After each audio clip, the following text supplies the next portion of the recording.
Well, good morning. My name is Alan Rich. I'm the managing broker at Maximum Realty and Realtor Partners. My name is Ming Richardson, the compliance broker for Maximum One Realty and Realtor Partners. And this is our weekly real estate backstory. We do this every Monday morning around 9 a.m., trying to start you off with what the comings, the goings, the things happening in the residential Real estate world. There you go. All right. And so this week we kind of start off with the topic that we had a couple of questions, even just this past week, about: is it time to hire an assistant? How can I hire an assistant? Should I hire an assistant? And so we kind of want to jump in there and just kind of go over some of the like the do's, the don'ts, the things to be very careful of, and that kind of thing. So first of all, make sure that you know what tasks can and cannot be delegated. And your GAR contract on the GAR form, they actually tells you what a licensed and an unlicensed assistant can or cannot do. And before you hire an assistant, first of all, understand how you're going to set this whole thing up, because you need to identify on your high revenue generating task, which will be you, and delegate the lower revenue generating task, which is admin. A lot of us are really great with folks and we can engage, we can make things happen. But when it comes to paperwork, not so good. But that's okay. That's why you have, some people call assistant, some people call transaction coordinator. Just understand that there are some limitations to what they can and cannot do.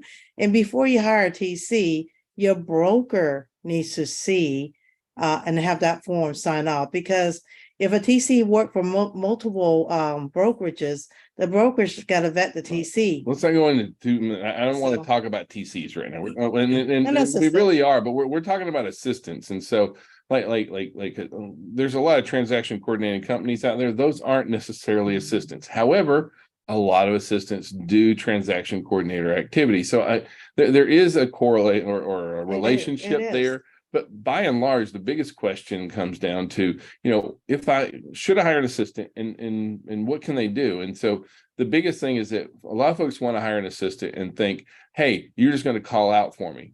No, you can't. Yeah. And so the thing is, they can't go out and solicit real estate services on your behalf.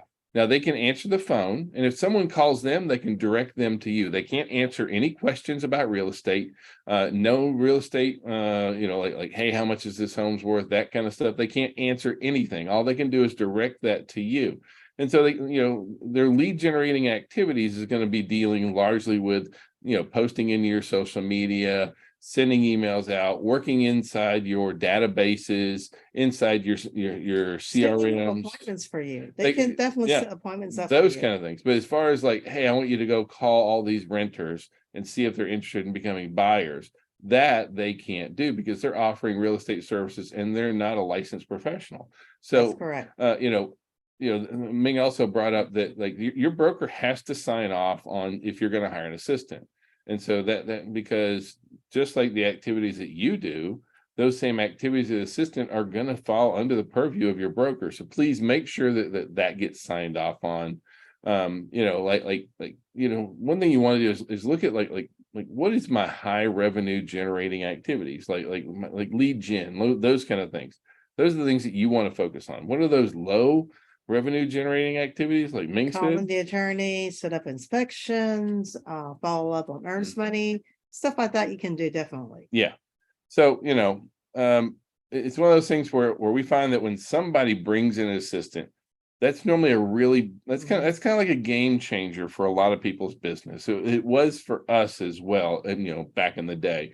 Once you bring somebody in, your production increases, in part because it's one of those now I got more mouths to feed. I got to make sure that I'm doing this, but also I can also do more. I can get more things done. It really does kind of help us to have that, out there. So, moving on.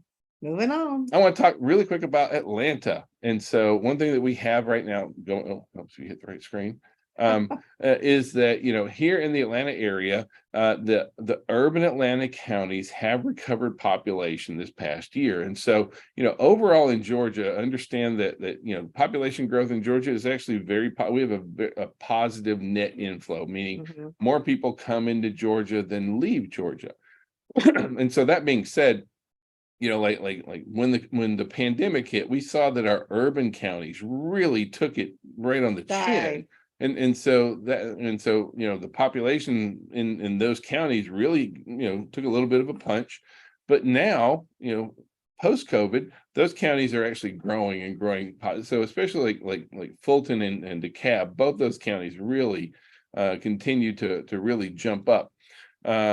What hasn't happened though, moving forward, is that like other counties are not growing quite as much, or they're growing in different ways. And so what I mean by that is like if you look at like domestic migration, or it's a migration, natural increase, domestic, or international. And so you'll see that like the urban counties, like Fulton, DeKalb, that kind of stuff, there's a lot of natural increase. A lot of people are moving it back into the cities. Okay. But that being said, we're also seeing where folks who are living in the cities, there's still quite a bit that are moving out of a lot of those places, kind of thing. And so we're seeing places like the outer counties are having a lot of folks moving from within the state out into the more rural areas like Cherokee, Forsyth County, those kind of things that are more, I wouldn't call them necessarily rural, but they're definitely not, like city center, that kind of stuff.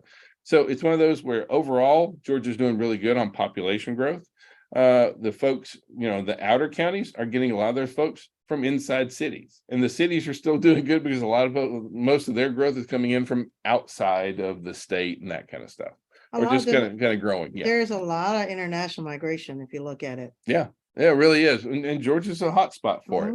And so this just opens us up to be able to look at where are some areas where we could take advantage of that. Still we see the number one state where people moved to here from is New York. I can't spit it out, but It's all right. yeah. So, getting back out to national data here, our inflation rate continues to decline, and that's a really good thing. So you can see kind of what's been going on with overall with the total inflation rate. It flattened out a little bit for all items less food and energy, but still we're looking at it. It's a steady movement, and so we need to see that, and that continues to keep fueling our interest rates. Our interest rates dropped again for the fifth week in a row. So we've had 5 straight weeks of interest rate declines. And so we really are very excited about seeing that going on, because the more that the rates drop, guess what happens? The more purchase. Mortgage applications rise. And so you can really see how that, our mortgage purchase applications are back up. And this is a very long thing. This goes all the way, it shows, where we were a long time ago, kind of thing. So we're moving back into very positive areas, where last time we saw interest rates at this rate in the beginning of the year, we saw a huge uptick in interest. And we're seeing that same bump right now, where there is a very big bump of buyers are very interested. And it's largely fueled by the interest rates. But it's not just interest rates, because property values have not been dropping. No. And so because of that, the share of buyers who are purchasing with all cash has risen. Right now, our older boomers and our silent generation, nearly half of them are purchasing their homes in all cash. Younger boomers, a third of them are purchasing in all cash. And that really comes from, we're carrying that equity forward for us. Now, our millennials have not really had a chance to build up that much equity yet in there. But, that being said, we are seeing a lot of all cash purchases, and it's not just the investors driving this right now. Homeowners, which is nice. It's really nice, and this is what everyone wants. And when people say, how's the housing market doing? What they're really asking you is my home worth more today than it was yesterday? And the answer is, always yes. Well, in Georgia, for sure it is. There's some places out in California, you'll see national data that's not regionally located like we are. So now, there was a very interesting study by Bright MLS, and they went out and they said, were mortgage rates a factor in your decision to sell or buy? And this study just happened, and 80% of sellers said no, and 70% of buyers said no. They said that the mortgage rates weren't a factor right now. And this is such a huge shift in consumer sentiment and consumer opinion of our market, because if you would have, I mean, when we polled the buyers and sellers last year at this time, interest rates were on the rise at this point. I mean, we were up over, over 5% at this point last year, kind of thing. Interest rates had taken Yeah. a really drastic jump. And so when we polled folks then and said, were mortgage rates a factor in your decision to sell or buy? Yes, because Absolutely. they're on the rise. Now, folks, it's starting to come back around where this is a much more like they've started to realize this is where the market is, that 3% rates are not normal, and it's No. probably not going back to 3%. No. Now, I think everyone would love to see it back at that rate, and I'm not like yay, 6%. That's not my goal, but realistically, you can't operate on 3% and expect not having a huge inflation. That I do feel like that was part of contributing. yeah, I mean, the 3% interest rates were really fueling. I mean, we're really fueled by COVID, and they were artificially low. It wasn't true If market. you think about it, it helped to raise the property value, because now people can buy more houses based on a low interest rate. But we're still fighting inflation. We So, are. there's a lot of factors that go in there.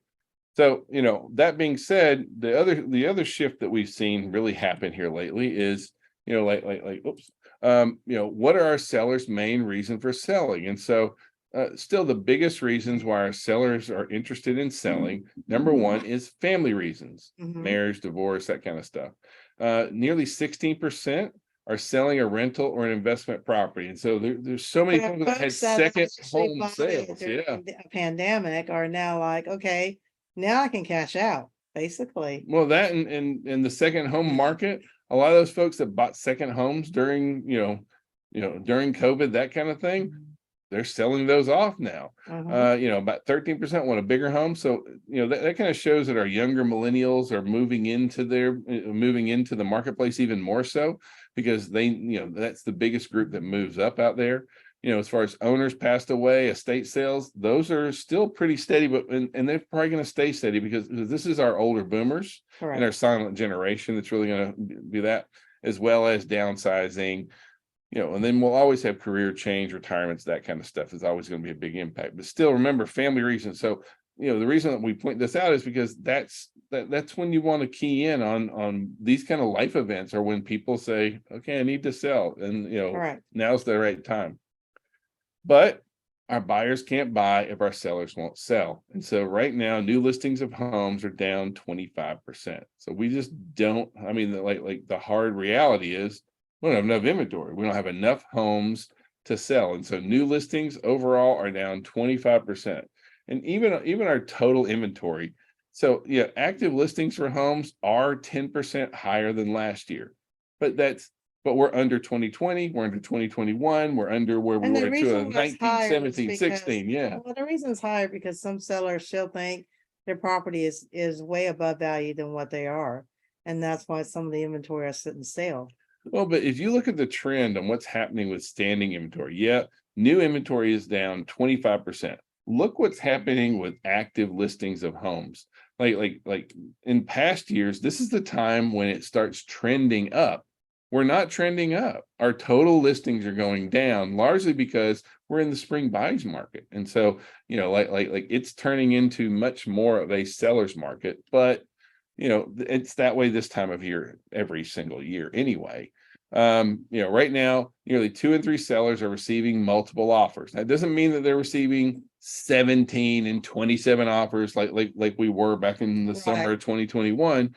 But right now, 64.9 of sellers received 2 or more offers, and Correct. that's much more in the range of like normal, reasonable Well, kind of actually, thing. there's still seller's market if you're getting It that is, many. it is, but like only 60, 2/3 of sellers receive 2 offers or more, right? And so, that's the thing is like once you start getting up over more 5 offers, you're in that less than 10% of Mhm. our offers have more of our listings have more than 5 offers.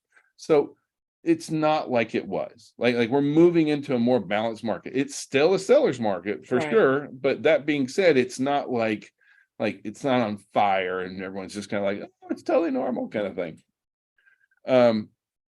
That being said, though, the sellers can't always get what they want, and what they want is price, right? And so we're seeing where, did a full breakdown on the difference between the closed price versus the original list price. And you'll see that the vast majority are selling, you have that 16% right there that is exactly where they're at. And then you've got about another 30 or so, 33% that are getting at or above. However, 51% are having to do some sort of a reduction. Over a little over half are having to take some sort of a reduction. So that should be an indication what the market's doing. And- And that, just make sure the realtor, you guys are comping out what's reasonable, because if you have too high of a listing price, your inventory is not going to move. Not only that, the seller look at you like everybody's selling, why aren't you? So, this is a consultation where you have to have with a seller an expectation and actual data, even though the seller is telling you otherwise. yeah, but I mean, all in all, you can see at the end of the day, the result is that we're in a very balanced market still. About half the folks are selling below list price, and about Mhm. half of folks are selling at or above list price. And so that's a very healthy place for us to be. Our sellers always think that it's a great seller's market. Our buyers want it to be a buyer's market. This is the reality of where we sit right now. So that being said, each month for the last 2 months has shifted in favor of our sellers. So for the last 3 months, we've seen where homes are starting to sell for a little bit more for both January, February, March. Those numbers came in, and it is, as weird as it sounds, shifting back, shifting into a little bit more competitive market for the sell. I mean, in favor of Well, the in favor of sellers. and that's Yeah. because interest rate in January and February was extremely high. We got down to 7% at one point. So, and you can see how interest rate affects the overall purchase in a dollar. Yeah, absolutely. So now at the same time, the number of offers, for a home that's purchased for our first time buyers, they're averaging around 2.8 offers. For our for our repeat buyers, about 2.2. So just do you round up, 3 offers for first time buyers, 2 offers for the for most of the folks that have already bought a home in the past. So still one of those days. All right. So at the same time, one thing I found very interesting was nearly half of the buyers that we have in our market right now, 44.5% of all the buyers we currently have in the market only started shopping this year, right? And so, like, a lot of we have to understand how long that sales funnel really is for us. And so, yeah, there is a lot of folks that have been waiting since last year, interested, like waiting on interest rates. And I'm not saying it's not significant, but if you really look at like 44% of all of the buyers we have in the market right now have all come into the market in the last 2 months, 2 or 3 months. And that's a really strong So place for if us to they be. came in February when the interest rate was high, so guess what? When they see interest rate drop below 6, they think that's a great deal. Well, we're mean, really expecting to see a lot more Yeah. interest moving forward, kind of thing. As interest rates continue to cool off, the millennials have been waiting in the wings, kind of like, for a long time. And once again, like I said before, if your home has a lot of deferred maintenance, the millennial do not have the money to put down payment, closing costs, and come in and do repairs. So, make sure you give your seller some pointers as far as what needs to be done, really. Yep. Now, as far as like for our sellers and just for general knowledge, what are the 5 most popular paint colors for home exteriors? And so actually Zillow went out and pulled and looked at all the listings and then color coded them all. And so the single largest most popular color for a home Still exterior, white. it's off-white. Well, off-white, Well, I sorry. mean, but if you put off-white and white together, it's about a third of the most popular paint. I mean, it is by far the most popular. After that, we move into light gray brown. So off-white, white, light gray brown, and then medium blue is the only one that I would consider more of a bolder color kind of thing. But most of them, those are mixed with other colors as well. But that off-white cream and we agreed the same thing. Ming and I, we flip property, and we always want it to be very neutral. We want it so that it'll work with for as Most of the colors, many right. people as possible, kind of thing. Like it's one thing if you're going to paint your home, for your own personal style, but if you're Absolutely. painting your home to sell, like red is really not, or dark blue or dark gray. Those are not recommended colors. That's a color that you paint because that's the color you want. That's not a color that you No, paint I know because a you lot of want to people don't sell. like any light when they sleep, so they'll paint their bedroom really, really, really dark. Yeah. And I get that. So, but when you get a resale, might want to Then it think looks about really, really small. it Yeah. does. So they also went through and said, what are the features that help properties to sell for? And so they went in and they analyzed all these listing descriptions and said, like which properties and which descriptions do we see? And Zillow's a huge data company. They can dig up all kinds of information. And so like things like pizza ovens, steam ovens, professional appliances, she sheds, soapstones, those are all things that That's she funny. sheds. I know. And but like modern farmhouse, mid-century, these are all terms that help properties sell for more. And then the ones that help properties sell faster, doorbell cameras. I mean, and honestly, And we see them everywhere. it's a cheap Yeah. upgrade, y'all. So you can see soapstone showed up again. Soapstone is like the hot trendy thing right now. I wouldn't go out and just jump on it, but right now it's super trendy.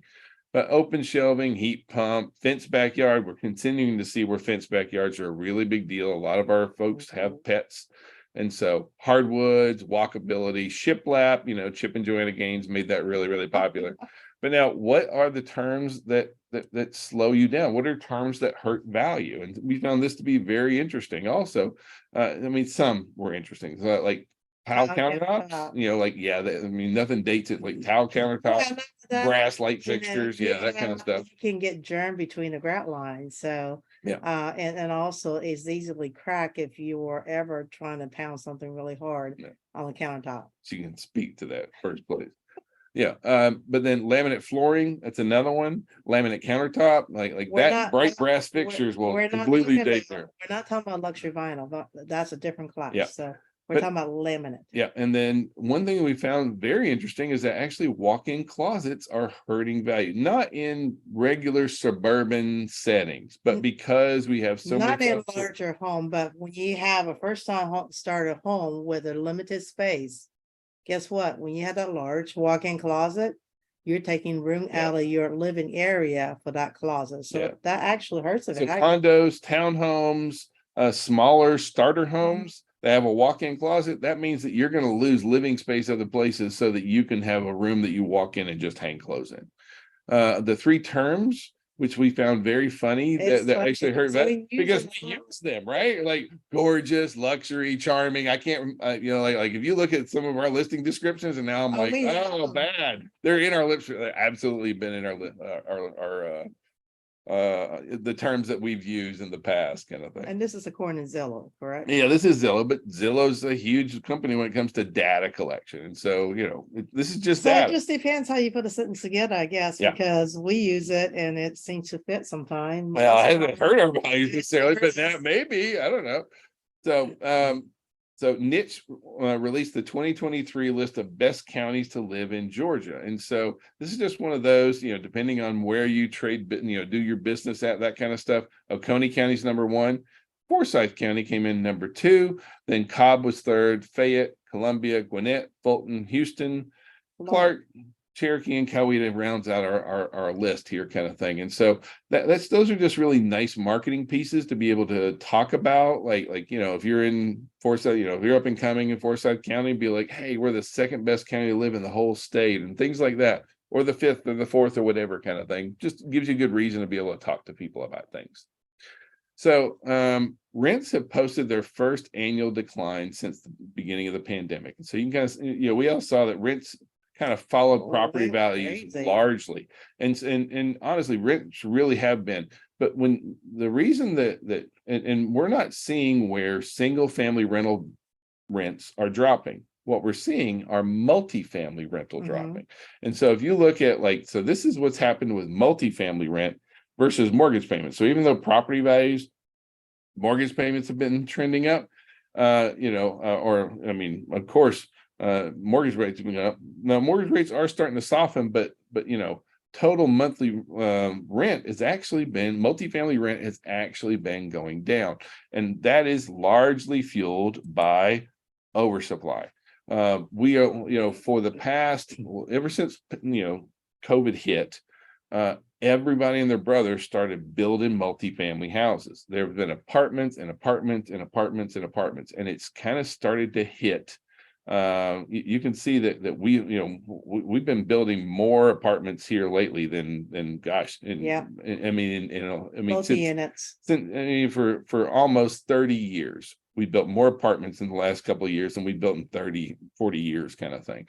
So it's a really stark contrast to there. And so we're not looking at rentals, single family rental value or rents dropping, but it will be impacted somewhat because I can go rent an apartment for this price. That there will be some correlation, and some of that will rub off onto the single family rental market. We know that moving forward.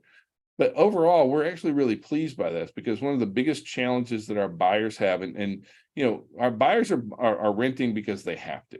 Like most folks would much rather, if you look at the folks who are renting, 77% of them say it's the path to home. I mean, it's the path to the American dream, and 83% of renters want to own.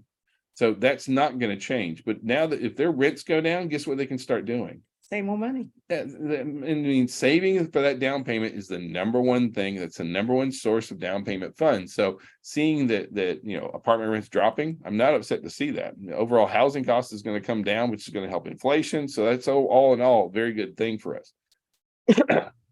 Now, there was also a recent study that said, what percentage of renters are getting their deposits back? And this matters to me because, a lot of folks, if you're getting your deposit back, it's probably because you're either moving on, hopefully you're moving on to buy a home. And so, that kind of stuff.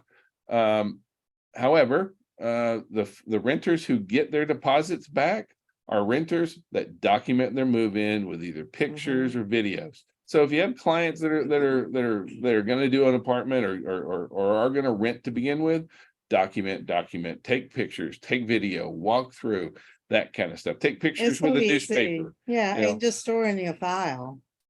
Yep. Now, at the same time, the biggest reason why folks are choosing rentals is because it helps them stay within a budget.